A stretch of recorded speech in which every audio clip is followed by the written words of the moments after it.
Hi, welcome to HowtoDandD. My name is Fred Wheeler and today I want to talk about Dungeons & Dragons 5e. And oh yes, that's right, we're talking about the Curse of Strahd. This is titled Death House is a Monster. Now, for those of you who are unaware, this is a Curse of Strahd Dungeon Master's Guide. It's not a player's guide, so if you are a player, this is not the video for you. And I have hundreds of videos. You're welcome to go and check them out if you are a player. But if you are playing the Curse of Strahd or through Death House, then this is not the video you want to hang around for. Okay, so first off, for those of you who are uninitiated, one of the things you'll notice in the Curse of Strahd is that there's no indication that the Death House is in fact a monster. There's no stat block. So why am I saying that the Curse of Strahd and the Death House in the Curse of Strahd is a monster? Well, first off, I have used many different sort of ideas around a structure or building being a monster. Now, there is a movie called Monster House, which is a good example of that. In fact, I ran an adventure quite a long time ago, sort of based around that concept, where the house was a monster. You can't deal with a structure or building in the same way as a flesh and blood creature, and so therefore there should not be a stat block. But there are some basics around how this creature, and I would classify the Death House as a monster or creature in this case. What have we got here? Well, this is not your Scooby-Doo session. This is not a Scooby-Doo TV series or anything like that. That's not the sort of house we're talking about. Although I'm sure you could do that sort of thing if you really wanted to. That's not the type of house we're talking about. What we're talking about is an old row house in Barovia village. It's been sitting there a long time. It's been around a long time. And as a general rule, it's no ordinary house. It stands out amongst the rest. This house has been burnt to the ground many times, and yet it still stands. It rises again by its own will, or possibly by the will of Strahd, or Strahd von Zarovich. It is an evil spirit, haunted in some way. Is it haunted by the people who used to live there? Is it haunted by some demonic creature? Is it haunted by just some sort of evil spirit? Who knows? It doesn't matter. All that we need to know is the local villagers avoid the building like the plague, because in a sense it is kind of like the plague. A wealthy family built this house, and it is essentially a place where they practiced their dark arts. The family formed a cult to summon malevolent extraplanar entities and beings and creatures. They failed, or they thought they had failed, but did they in fact fail? Because one day Strahd arrived, and he was one of the darkest and most horrible creatures you could possibly imagine, and they worshipped Strahd. But he didn't return this to them. He didn't return their worship. He didn't even consider it anything but a fleeting glimpse. They were ants as far as he was concerned. And unfortunately, through a series of events, they were slaughtered, killed completely by Strahd when they decided to eat his playthings, or the playthings that he had brought into Barovia at the time. A mistake they would never make again, unfortunately for them. The cultist spirits now haunt the dungeons and building of this house. It now has become intelligent. The house can actually create illusions. It's not just a house. It is actually a spellcaster of all things. It can create the illusions of two small children who used to live here. They had been here for quite a long time, but it can still do that. And it uses these children, these illusionary children, as a way of trapping anybody, bringing people down. Apparently, these illusionary creatures or children will try to convince passers-by that there is a monster trapped in the basement that is terrorizing their appearance. But in fact, The house is the real monster. There's no monster. I mean, there might be monsters in the basement, and yes, there are. But the real monster is the house itself. This house can manipulate everything. It can manipulate the closing and opening of doors and windows. It can make lights go on and go out.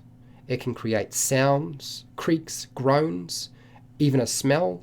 It can really manipulate everything about itself completely. It is cunning, deceptive, and bloodthirsty. The death house seeks more pain and more blood. It is completely aware of its surroundings and those within the house as well. It is not really called the death house. It is called the Durst Manor. This is its real name. This is the name that it was given by its owners when they were still alive. The house's goal continues to be the same work that the cultists and Durst family were involved, which was essentially to lure visitors into their home and bring them to their doom. The house, as you enter it, is free of dust or signs of age. It's certainly until you get to somewhere like the attic or the dungeon area. The attic is covered in dust. It is drafty, it is old, it is draped with cobwebs. It groans, the floorboards feel as if they are rotting, but they are not. No lights are lit, yet every single room has a lamp and a fireplace stocked. Lamps are full of oil. Fireplaces have firewood ready to be lit. This is something the house does. This is one of the things the house can do. It doesn't just manipulate illusion, it manipulates the reality of the world itself. The house can be burnt, but it will reform and rebuild itself after 1d10 days. So roll a 10-sided dice and the house will rebuild itself. It's going to take about 2d6 hours to do so. Is it 2d6 hours a day? I think it's days, actually. I think it's supposed to be days that it reforms. I myself would have it reform much quicker than that, rather than have it rebuild slowly. I would have it rebuild much more quickly than that. It's resurrecting itself. The undead creatures within the house that are destroyed by anybody, or items that are taken out of the house, they don't get replaced, but everything else does. The house will replace everything within the house, and in fact it can add things in there if it thinks it would be a good lure for getting people into the house. It's got a mind of its own. Destruction and damage to the house can be fixed easily. It's not an issue for it. It heals itself. It repairs. The house has access to dark magic, and dark magics can be used in evil ways. Now, my suggestion to you is have the house use a number of different spells within the player's handbook, or spells that you create or devise yourself. The house listens to the player's characters' discussions, what they say, where they go, what they plan to do, and it uses that information to outsmart them. It is cunning, it is tricky, it is a trickster. It will find a way for them to go where it needs them to go, and to bring them to their final doom.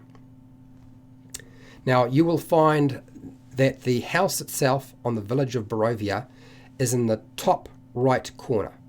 Right there on that map, top right corner, that's where the house is supposed to be located. Slightly away from the rest of the other buildings. Now, the house itself, you'll find that there's a lot of information on the house, but if you turn to page 211 and 212 of the Curse of Strahd, you'll find a vast amount of information on sort of some of the nature of this house and how it works, how it operates. This isn't just a house that is a monster, it's a house that's a monster and also an adventure, because the adventure takes place as you move throughout the body of this monster. And that's what you've got to understand. It can use any kind of illusion it likes. It might only use illusions and things that it has come across before, such as the Durst family and children, but it can also use the memories and ideas that have been passed to it from those who have come into the house and perished at its hands or at its will. It is possibly one of the best monsters I can possibly think of in the game of Dungeons and Dragons. When you turn a building or structure into a monster and also an adventure and give it a life of its own, it's a completely different entity. It's something that can't be defeated. You have to outthink it. And unfortunately for the player's characters, the house will always reform. It's one of those things that will always continue. It is possibly one of the most interesting ways I can see a monster being applied to Dungeons and Dragons or any kind of role-play game. You can do pretty much anything you want with this house. And your endeavour and your intention is to scare the bejesus out of your players. Not their characters, but their players. A monster that cannot be killed, cannot be permanently destroyed, and hungers for their soul and their blood. What a wonderful creature to have available as a dungeon master. And I've done this about 3 times with other buildings, and it's worked out really well. And I advise you to approach the use of the Death House, treat the Death House as another character, as an entity in its own. It's not just a structure they move around in. It's got its own personality, its own motivations, and its own intentions. Now, because it pretty much will always know what the players are not necessarily thinking. If you wanted to be able to understand what they're thinking when they're inside the house, then you could do that. But it will be listening to what they say and responding to those sorts of things as well. And I highly recommend making sure the house is treated as a monster. Now, I have quite a few videos on the Curse of Strahd that will help Dungeon Masters out if you are interested. Now, with regard to this Death House monster, and essentially I do treat it as a monster, you can take it and apply it to another story outside of the Curse of Strahd. You can put it anywhere. It could be your campaign in a different location. It can be applied in so many different ways, and even the concept behind it, even if you're not using this particular map or this particular Death House or this particular monster, you can create towers that are monsters. You can create a castle. You can create a manor. There are lots of different things. You could get really weird and make an outhouse a monster if you really wanted to. So, just some ideas that you can sort of toy around with. Now, I have hundreds of videos for players and dungeon masters, which you're welcome to go and check out. That's certainly sure you will find something that's useful to you. I have a Patreon page where you can help support the channel, so I keep doing videos like this. I also have affiliate links to the book depository and Amazon where you can buy stuff online and I get a small commission. And I have a merchandise shelf now where you can buy stuff as well. Now make sure to share, like and subscribe. Hit the bell button to be notified when I go live and when I publish new videos. And hey, till next time, keep rolling those 20s.